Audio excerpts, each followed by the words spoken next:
subject that we could always add on to this forever, but we want to get to our speakers. So thank you all for your participation in that. Thank you, Dennis, for an excellent, very thorough report, as always. And we're now going to move to our speaker this morning, Patrick McClure. Pat's a friend from many years who is the top sales training coach in Southern California. And he's got a presentation today, and I'll let him talk about it, but basically it's selling yourself as opposed to your company. That should apply to most all of us. So with that said, take it away, Patrick. Okay, thanks, Bill, for that introduction. And I just wanted to double check. I know that we ran a little bit long. Do I still have 20 minutes? Or yes, you do. You do. Okay, great. Okay, and I also want to thank you for putting me right after Dennis. It's always nice to follow somebody that's uplifting and inspirational and is so positive. So I'm going to be talking. Bill asked me a month or so ago. He said, well, most of the people, everybody that's in Ellermeyer Connect most of them are service professionals, and we have unique challenges in selling ourselves. And could you put something together about that? And I said, sure. You know, what do I have, 2-3 hours? And he said, no, cover it in 20 minutes. And so what I'm going to do is I'm going to skim from the top some of the best tips and tricks that I've come up with and pass that along. Now, the first thing I wanted to do, though, is ask everybody with regard to the COVID pandemic. So we're talking about primarily from January until now. Has this had a negative impact on your business? Raise your hand if it has. Negative impact on business. 1, 2, 3. Okay. 4. Has it had a positive impact on your business? Okay. Has it been pretty much neutral? Okay. So interestingly enough, more people are raising their hand on a positive impact on the pandemic. And that's what's interesting about this whole thing. Because for service professionals and the business that we're in, we're facilities, we're offering services to help people expand. And so most of us are expanding our business. Most of us are seeing increases in business. And it all kind of depends upon, let me see if I can get this going here. It all kind of depends upon where you're at in terms of a business. So what I'm going to do is I'm going to center this into service professionals, and I'm trying to offer some tips. So first of all, we already pretty much covered this, but the impact of the pandemic, there's a lack of physical meetings, we've gone virtual, and most of us are running into huge delays, slowdowns, and funding issues, especially at the beginning. I know when the pandemic hit, I had 3 customers that were ready to start, and 2 of them canceled and 1 of them delayed. And 1 of them was a travel agency, and obviously that was a huge impact. Their business was down 80%. Another one supplied parts and inventory to the airline business, and of course that was dead. And the other one delayed because of just confusion and funding. So in my case, it had a huge impact. It's now coming back, but the impact of the pandemic has been huge. So the unique challenge, though, we all have as service professionals is selling ourselves. And the key question there is, when is it okay to brag about yourself? Now, you get much more headway, you get much more impact if somebody is out there selling you. We naturally kind of back off from selling ourselves because it comes across to us as bragging. But one of the things that we have to do if we're running our own business is we have to learn to talk about ourselves, and we have to position the unique value we bring. The other thing that we're running into, difficulty getting appointments. I don't know if that's impacting everybody, but that's the #1 issue that I run into with all of the people that I work with, all the companies. It's hard to get appointments. And also handling objections and closing, always a problem. So those are unique challenges for businesses. These are the winners and losers, and Dennis did a great job of covering these industries that are doing well, industries that are suffering. You can probably spot many of your clients on there. So we don't have to cover that. We've already gone over that. So what I'm going to cover here briefly I wrote a little book called Precision Selling. You can get it on Amazon. It's $6, and I sold it out, and now I put it into Kindle, so you can download it. There's some really good gems in there. So a couple things I wanted to just cover. If you are a service professional, if you're in charge of your own business, your number one job is right there on top. 2 words: close business. And so what that means is the closer is the guy that gets a contract signed. So whoever does that is the closer. A lot of salespeople out there are part of a team, or they're marketing, or they're leveraging, or they're taking orders, right? But your closer, your salesperson, is the one that actually navigates through and gets the deal closed. The biggest mistakes all salespeople make, I'll cover them real fast because we don't have a lot of time: wasting time on the wrong people, missing the close, stop selling, shut up and listen, and giving up. So when I do sales training and I work with my sales team, I'm always looking for where in the cycle is the sales stall, where did the salespeople give up, and what happened with that. I'm a firm proponent of selling values, not just features, and this is very critical for service professionals, because when you talk about what you're doing, let's say you're a leadership coach and you're talking to a potential client. The client says, well, what do? You say, well, I analyze this and I do that and I work with people and blah, blah, blah, blah, blah. That's not what they want to hear. What they want to hear is, what's the value that you can bring to me that's going to change my life today? So change your language to say, okay, my typical client increases sales by X number in X number of time. Or when I work with a company, for example, this company, I turned them around and their revenue went from 20 million to 30 million, and we were able to work with them and make that happen in 6 months. So your clients are looking for impactful statements. Okay, creating sales velocity. And by the way, any questions that come up here, you can just put them in the chat box, and when we're at the end, hope all you know how to do the chat box. You just go down to the bottom and hit chat. And we'll try and get to those at the end. And if not, I will save the chat and I will follow up and respond to you with that information. Okay, creating sales velocity. The key here with being a service professional is to create the velocity. And there's a couple things that you need to know. People are already at yes. The other side of that is there's a number of people. Let's say that there are, in your target market, let's say there are 5 million potential customers. What you need to do is you need to find the people that already need what you're going to sell them. They're already at yes. I find a huge number of salespeople spend a lot of time trying to convince people to buy what you have. A faster way of doing that is find the people that already want what you have and just provide it. And so that means you need to spend a lot more time researching and finding the people that need what you have. I'm a firm proponent that sales goes back to service. We're in the business of contributing, and we need to create trust with a focus on others. So great salespeople have the ability to get out of themselves, to get into other people, and really immerse themselves in the problems, the issues, the difficulties that their clients are dealing with, and then offering solutions. I'm hearing some feedback, so if you all could mute yourself, that would be terrific. And if you want to talk, then unmute yourself, obviously. Okay, so let me just stop here briefly. I'll pause the sharing and ask, are there any questions with what I've done so far?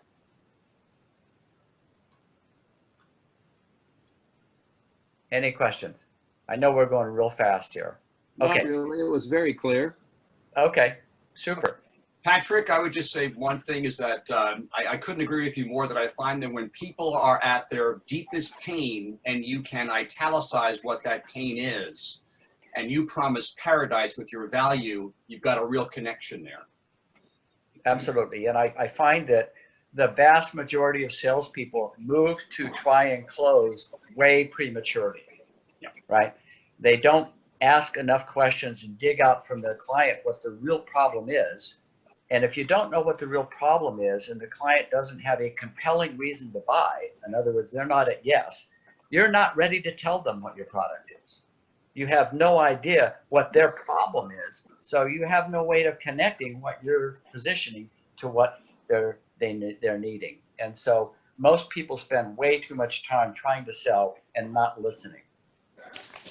Patrick, just on that point there, one thing I've noticed, you know, depending on what market you're working in, a lot of people don't want to reveal what's going on right away. You know, there's obviously, you know, they don't know who you are, even if they check out your profile and stuff like that. And they usually, you know, there's a phase there where you have to get through in order for them to open up. Is that something you can address? Right. This is to the area of building trust and rapport. One thing that we need to do, and we have to really accelerate this, is we need to come up with a real fast way to build trust and rapport. The best way I know to build trust and rapport, since we're not in the, I mean, if you're doing face-to-face networking, you can shake hands and you can talk to people and you can feel their energy and you can kind of, they can sense that you care for them. All right. So the fastest way I know is to, at least online, make eye contact, right? So if you're in the virtual world, right, remember that your camera is who you're speaking to, okay? So if I'm not looking at my camera and I'm looking over here and I'm looking over there or whatever, the audience feels that I'm not connecting with them. The audience feels distrust. So if you're doing presentations, remember that your audience is actually that little dot that you're speaking to, okay? And also smile when you're on camera, and you can use little gestures and get people involved, right? But the bottom line is it's difficult to build trust online, but the fastest way I know is to have some good questions, to ask the question, wait till it lands, and then listen to their answer. The best way to build trust and rapport with somebody is to ask a good question and then be a good listener, because people love to talk about themselves. And the better listener you are, the more trust and rapport you build. So that'd be a quick tip on that. Okay, don't neglect your existing business. All of us here, there's some really top-notch people here. All of us here have a book of business. One thing that happens is that in the rush to get new clients, we tend to forget our existing business. Now remember, and this is a proven fact, 80% of your new business comes from your existing clients. So make sure that you're talking to your existing clients, taking care of them and asking, is there someone that they know that they can introduce you to? Most service professionals, and I know a lot of us on, I know Jay and I know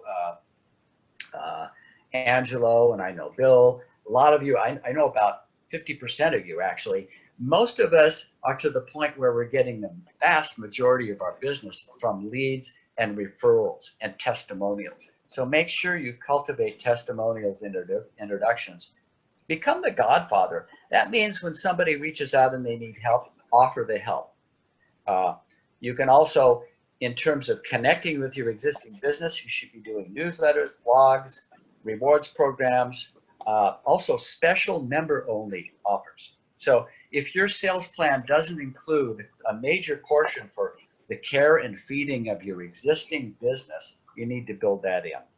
Yeah, just to build on that a little bit, offering yourself as a resource to potential clients is very powerful in terms of building trust, Ramon, as you're referring to. And also when you're dealing with CEOs, a good question is what's keeping you awake at nights? It's amazing what you're going to hear back, and many times you can kind of dial into some of their issues from that. Excellent point. Yeah, you talk about referrals. Like I've known Steve for a long time, and he's actually referred me into a couple of really outstanding clients. And there's nothing quite like having a friend who's also an associate introduce you into a client. Because, well, first of all, you better do a great job because you're being referred in. You don't want to mess it up. But also, it's almost a sure deal. And those connections that you make with everybody else that's on this, I mean, this Ellermeyer Connect it's such a powerful idea and such a powerful presence. I'm privileged to be on this call with all of you. Okay, so let's talk about shifting. With COVID-19, this is pretty obvious. We've all had to shift our prospecting online. How do we find new clients? Well, in addition to the 50 or 60% of clients that you're getting from referrals, brand new clients exist all over the place, but you find them online. One of my favorite tools and I know most of you are already using this, is LinkedIn. Using LinkedIn to find new clients. Using LinkedIn and using advanced search options. Research all of the clients that you've had for the last 3 years and the markets that they've been in, the vertical markets, and then go in to do an advanced search for everybody else that's in that vertical market. Find out what groups and associations they belong to, and then join those groups and associations and start marketing yourself through those associations. You can research prospects. If you're ever on a call with somebody, while they're on the call, you can log in on LinkedIn, pull their profile up. There's nothing more powerful than finding out somebody's background and referring to the fact that you both went to USC or UCLA or whatever while they're on the call. Instant connection, instant rapport builder. So I use LinkedIn constantly. I always have it on my toolbar to leverage my connections. You can go into your connections and you can look into your connections and find out all of their connections. So if you're trying to go in a marketplace, say you're trying to sell barbecue tools, tools in the barbecue industry, you can go in and search for that industry, find out the people you know, and facilitate connections by them to the people that are potential prospects. So I do that. I've got a client that uses Google Alerts. They sell products in the landscape industry and landfill industry. So they have a standard alert for landfills and erosion controls. So anything that Google Alerts finds sends an email, and so they know instantly if there's a landfill that is looking at expanding or is having trouble because it's in the news.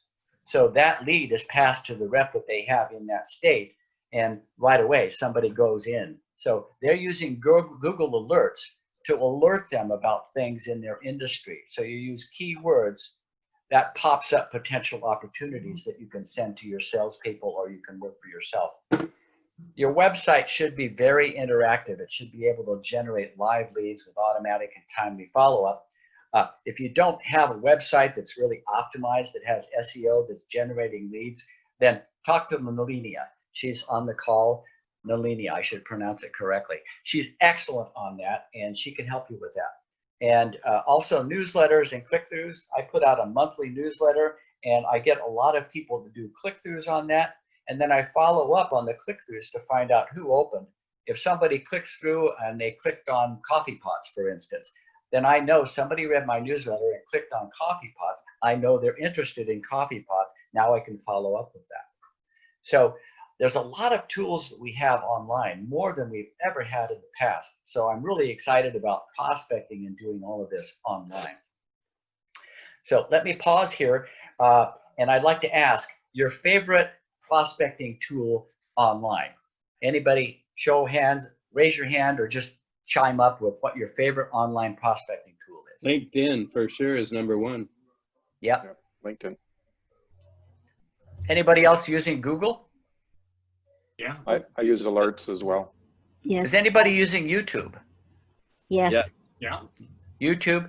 One powerful thing, particularly with the younger generations, the millennials and the Gen Z, they love video, right? They, you don't market to them with a book or a white paper. They love video. So take videos of yourself, take videos of your customers, and post those on your website. So that's a really good marketing tool online. Facebook Story is good too. Facebook Story, great. Yeah. I use landing pages with forms on the website that get specific information. Excellent. Excellent. Any other ideas? Okay, great. Lots of. I was gonna. Sure. I was gonna throw in. I do a podcast for the industry that I work in, and we're getting a lot of prospects from that. Yeah, right. I've been on it. Excellent. Easy to do and excellent. Excellent. And I know Angelo is on here. He's a marketing whiz. Angelo, what's your favorite tip in terms of marketing online? Integration, lots of different things. There's no silver bullet. So combination of, I mean, LinkedIn and Google, and I have a weekly podcast and landing pages and forums and pop-ups and blogs and articles. And so for me, it's just a wide spectrum of opportunities, because you don't know at what point in time somebody is, on LinkedIn or looking at your site. And so you're kind of serving up information as potentially they need it. So that's what I do. Yeah, cast a very wide net. Research, I'm not going to go into this too deeply, because I think most of you are already really good at this. One thing I found is talk to marketing and sales. If you're trying to get into a company and you don't know who to talk to, find somebody in marketing or find somebody in sales. Their job is to talk to inquiring people. Their job is to tell you about their company and sell their company, right? So talk to them and they'll find out.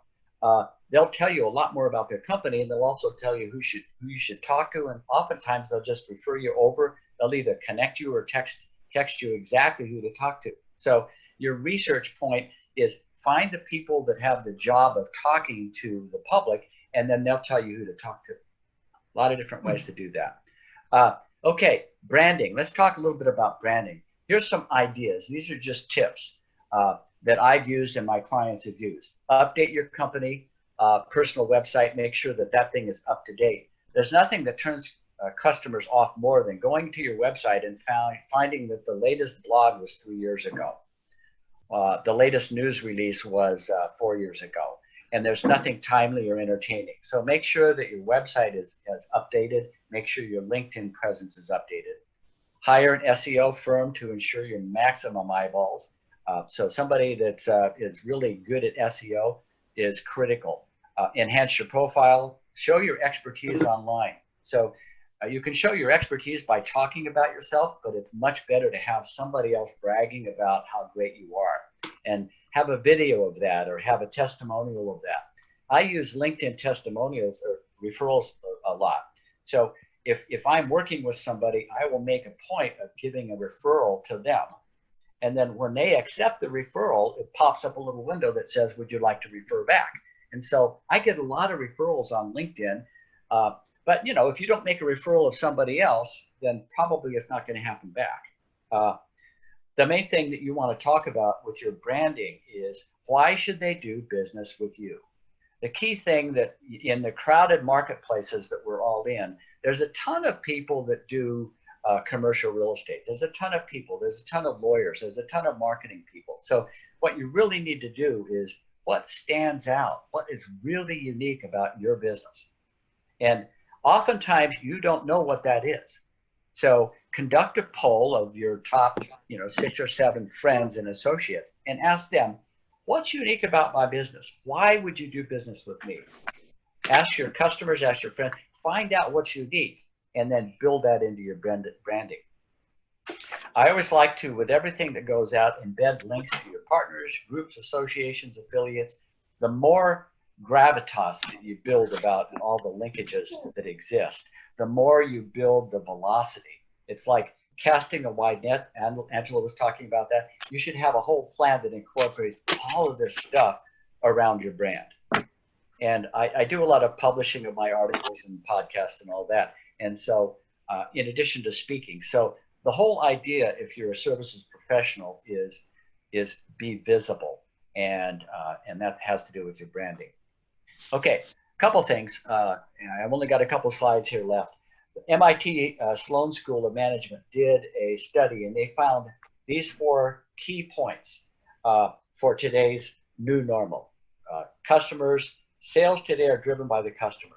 So we're talking about customer-centric. Customers will research you, they will find you, and they will come to you, okay? And so you need to be visible so customers can find you. Customers are driving the sale. The old days of sitting down in front of a potential customer and saying, well, this is who I am, and this is what my customer or what my company is, and this is my brochure, and this is how I can help you. Old sales. Customers today, if they invite you in, they already know about you, right? What they really want to know is, what can you do Yeah, I mean, you're already on the short list. They already found out about you.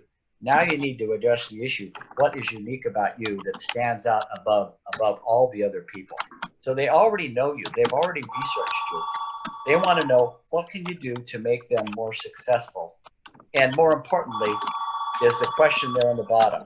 What improvement can they see from using your product in their business? How can they do that? And what's in it for them? The old with them issue. Okay, a couple more things. In today's marketplace, people buy innovation. The number one thing that is expanding in our business is we heard about it on the economic report, is entrepreneurial. Smaller companies are coming out of the woodwork. Entrepreneurial spirit is huge. People are looking for innovation. They're looking for new stuff. They're looking for stuff that's fresh, what captures their, they're looking for all of these things. So the coin of this decade is people buy innovation. And so anything that you're offering, you need to make sure that people can get inspired or excited about it because it's innovative. It's a new approach. It's a fresh approach. It's something that nobody has tried before. And you need to take whatever service you're providing and put it in that marketplace and ask yourself, why would they buy my service as opposed to everybody else? A couple of other things. There's a great book by Jill Conroth, Selling to Crazy Busy People, right? There's 4 factors here. And this has to do with how you're selling and also how you're positioning it. Whatever you're talking about, keep it simple. I can't tell you how many times I've seen a salesperson try and explain what it is they're selling. They make it so complex that it pushes potential customers away. Needs to be very simple, needs to be relevant to them, not to you. They don't care about you, relevant to them. Is it a priority for them? And is it valuable, right? Remember, your customers, it's a customer-centric world. They're evaluating you and not your firm, okay? So you make sure that these factors are there. Finally, the emotional connection. You've probably seen this before. There's several books that have been written about that. But people decide to buy something. They decide to engage your services based on their emotions, okay? We sometimes think that if we explain things in enough detail, if we give them enough literature, if we go into enough detail, right, we'll hit the trigger. If we throw enough stuff on the wall, they'll decide to buy. Now, people engage with us on their emotions. So something we say or something we've listened to triggers their emotion. And in that process, they're going, oh, I think I'm going to hire Jay, or I'm going to hire Bill, right? They make an emotional connection with you. That's the critical part of the sales process. After they make the emotional decision, then they'll come up with all the reasons why they should buy. And so your number one thing is to create the value, create the connection, create the customer rapport, create that emotional connection with your client early in the process. My last slide is all my contact information. By the way, I'll send all these slides out to you, and you're free to use them as you will. Thank you. That was my next question. And this is the contact information. I'll leave that on the screen for a bit. Any questions or inquiries? Open it up for questions to Pat. Yeah, I'd like to open it up for questions. And I'll stop the share and okay. Very good, Pat. Very specific. Anybody have any experience or questions to throw up at Pat? Question. Hi, Pat. Bill Edwards. Bill Edwards. People keep saying, what's your USP, and unique selling proposition for a service. Is there a template to try to develop that? It's so hard to take lots of info and put it down into a few words. What do you recommend? Well, that's a great question. There is a template. I have a template that I will share with the group. There's basically 5 sections, and it goes into exactly how to build your unique selling proposition and how to do that. So I will send that out to the group. It's a fill in the blank. Thank you so much. Yeah. And very I think good. you should Excellent. change Thank that you. from unique selling to unique value proposition. Oh. Right. So what you're doing is you're taking a look at whatever you're selling, right? For instance, if you were, if you go to the car lot and you look at a car, there's a sticker, and it lists all the features of the car. You know, the horsepower in the engine and how many tires and what color it is and that sort of thing. Okay, so those are all features.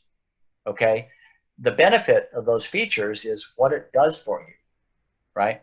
In other words, what benefit do you have from all those features, right? Well, the value is what it means.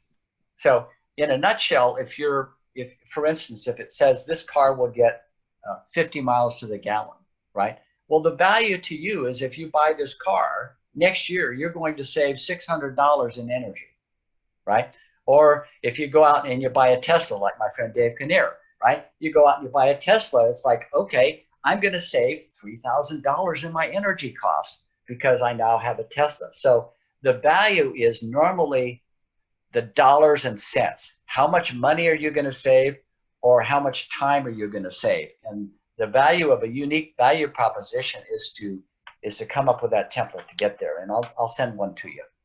Thank you. That is very good. Thank you, Pat. Yeah. More Other questions? Other additions? Well, Pat, that was a very, very good, full of a lot of specifics and detail that I took copious notes here. So thank you very much for that. Obviously, Pat will send this out so we can all get it and get his information. So thank you for that. We are now going to move to